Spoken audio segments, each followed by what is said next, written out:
Good morning, RB Community Church, and anybody else that might be joining us out on the internet. Richard here. Glad you could be with us today. Last week we took a look at a story of Abram, and he kind of had the situation where God made him a promise. He made a covenant with God that God was going to prosper him and use his future descendants to create the nation of Israel. So we have this situation now where last week we looked at when God made him that promise, he basically created an altar, and we kind of have an idea of what an altar looks like today, but back then he just said he piled up some rocks so he would remember God's promise. So today we're going to take another look at the building of an altar.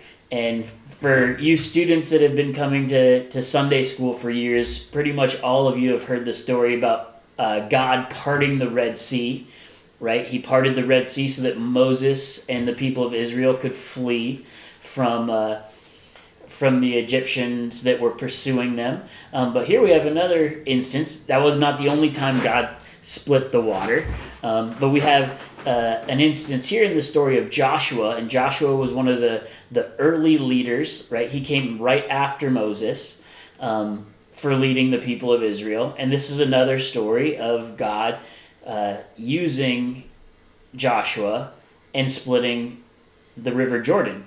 So, fun fact for the River Jordan is that's the river that Jesus was baptized in.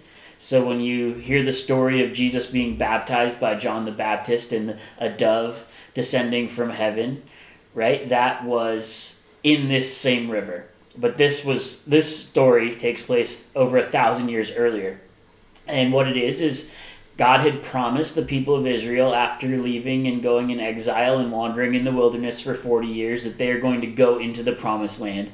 And he said that Joshua was going to be the one who was going to lead them there. And they've already built the Ark of the Covenant, right, where the presence of God resided, right? So they're traveling in kind of like a caravan tent type thing, but there's lots of them. In this story, there's specifically, it mentions 40,000 people were there for this specific event, but there were more than that, even completely traveling, being led by Joshua, and this is kind of his coming into leadership moment, and God tells him what to do. So in this story, what happens is they're traveling, right? And we already know there's the 12 tribes of Israel, right? The 12 different tribes. And they're traveling, and they've got the Ark of the Covenant, and God tells Joshua, he says, Joshua, have the men that are carrying the Ark of the Covenant walk all the way to the River of Jordan and go ahead, right? So at this point, the Ark of the Covenant was traveling with the people, and God said, send the Ark of the Covenant ahead of the people, and the people follow the Ark of the Covenant. So the men who are carrying the Ark of the Covenant, basically they had it up on poles. God was very specific on how to transport it, and they're walking, and they get to the River Jordan, and as soon as they set foot in the River Jordan, basically Joshua told them to go stand in the middle of the river. So they told him, this is your job, go stand in the middle of the river. So for those of you guys that don't know exactly what the River Jordan may or may not have looked like, I got a picture for you. But I remember one time we were on a missions trip, and we were in Panama, and there was this, it wasn't a massive river, but it was a decently, maybe 30 or 40 feet across. And one of the games we would play is we'd pick up really big rocks, really pretty big, probably this big around. We'd carry as much as we could, and then we would use the weight of the rock to hold us on the bottom of the ocean, or the bottom of the river as we walked up along the other side. And I can just imagine the men with the Ark of the Covenant thinking, okay, we're supposed to cross this big river, and Joshua is telling us to just walk in and stand in the middle, and just thinking this isn't going to go well. But what happens as soon as they set foot in the water, it says the river upstream stopped flowing, right? And it says this was in the middle of flood season, so it doesn't mean there was a flood going on, but basically this was when the river was at its height. And it said the river stopped flowing, and they came to this point, and they stood there. And while they stood there, they basically went down into the middle, the river stopped flowing, and all the people of Israel were able to cross just walk across the river. So it's a miraculous thing that happened. But in Joshua chapter 4, I want us to take a look at this scripture, and it's basically this is what happens immediately following that moment.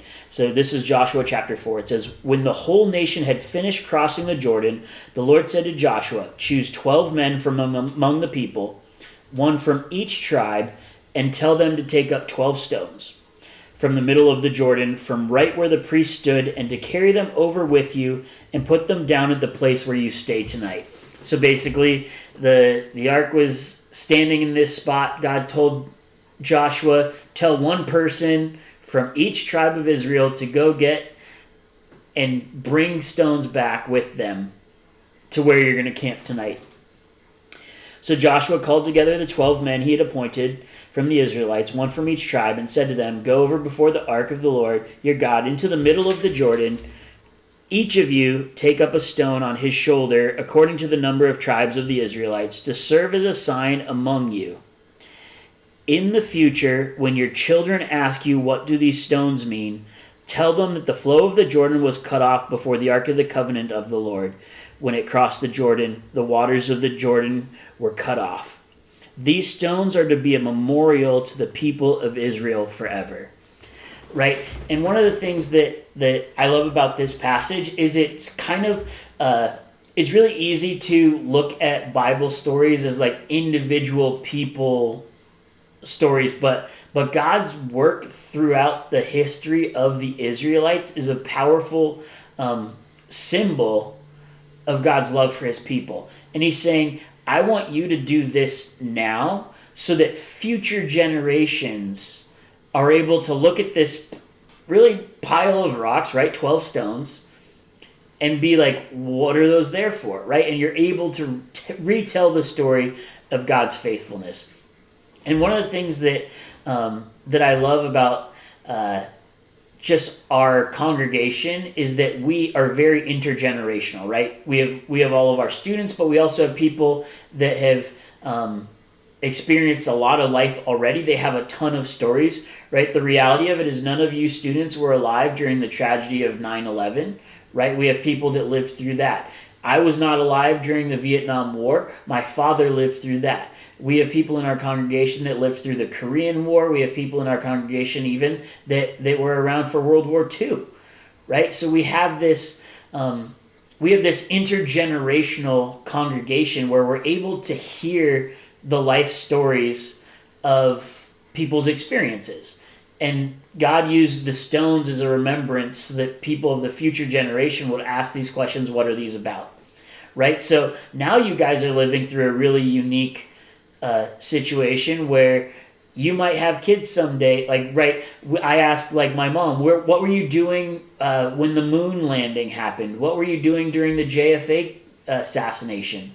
Right? And now we're in this situation where a lot of us are locked up, and we might tell our grandkids someday, this is what it was like being quarantined during COVID-19. Right? And it's really important for us in this message to take a look at what God was doing in this situation. And it's really important for us now for us to examine what might God be doing to you in this season.